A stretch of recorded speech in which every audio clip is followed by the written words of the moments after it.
Hey guys, thanks for tuning in. And today I wanted to go over the 160 meter band, amateur band. The 160 meter is the oldest amateur band and was the staple of reliable communications in the earliest days of amateur radio. When almost all communication were over relatively short distance, the band was allocated on a worldwide basis by the International Radio Telegraph Conference in Washington, D.C. On October 4th, 1927, the allocation was 1,715 to 2,000 kilohertz, so 1.715 to 2.000. The International Radio Conference of Atlantic City renounced the allocation, and they changed it to 1.8 to 2,000 kilohertz. And this is what you're showing. This is actually a radio here, and you can see we could tune it. And with amateur radio, normally you have your upper sideband, your lower sideband. You can even go to FM and AM. Okay. FM's got that kind of sound.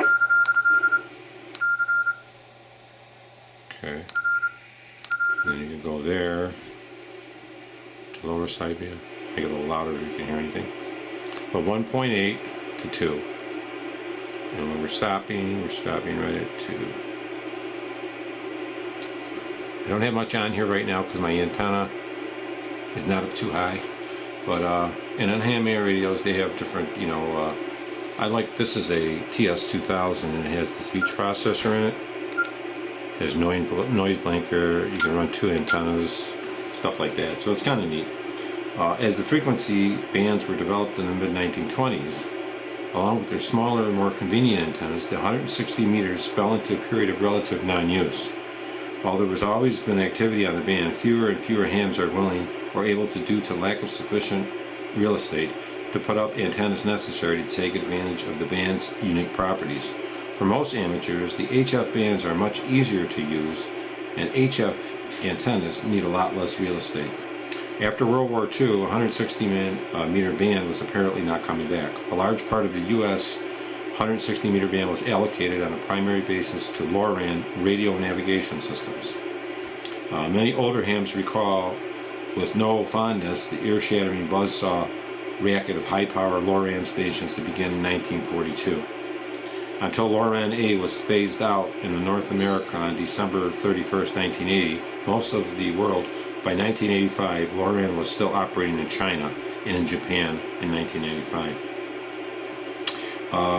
The effective 160 meter operation is very challenging, as the full-sized antennas on the order of a quarter of a wavelength or more are difficult to erect for many amateurs with limited space. A lot of times you'll use just a piece of wire, between trees and stuff. Nevertheless, many radio amateurs successfully communicate over long distances with relatively small antennas. 160 meters is populated by mainly highly dedicated experimenters, as it is proving ground for ingenuity in antenna design and operation technique. Basically, propagation is limited to local contacts during the day.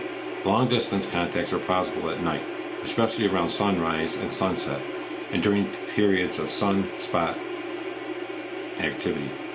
Much about ionic sphere and propagation in 160 meters is still not completely understood. The phenomenon such as chordal hop propagation are frequently observed, as well as other unexplained long-distance propagation mechanisms.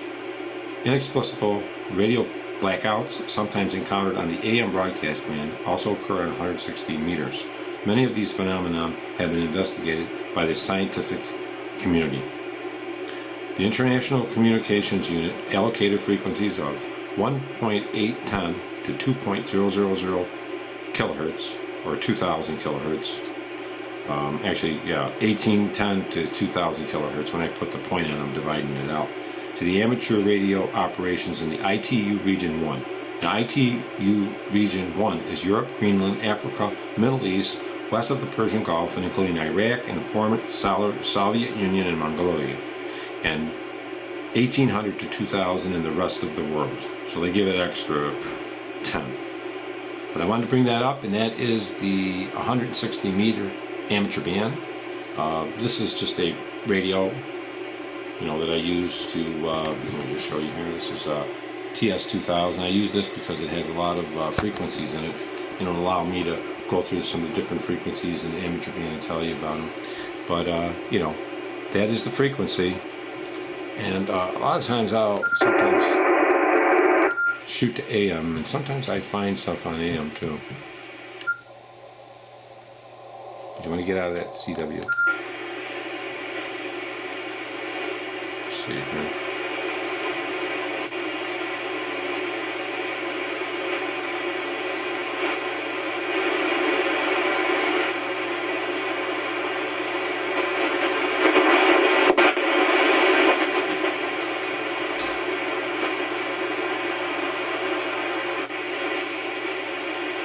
But thanks a lot for tuning in, and I hope this was a little bit beneficial. That's the 160 meter band.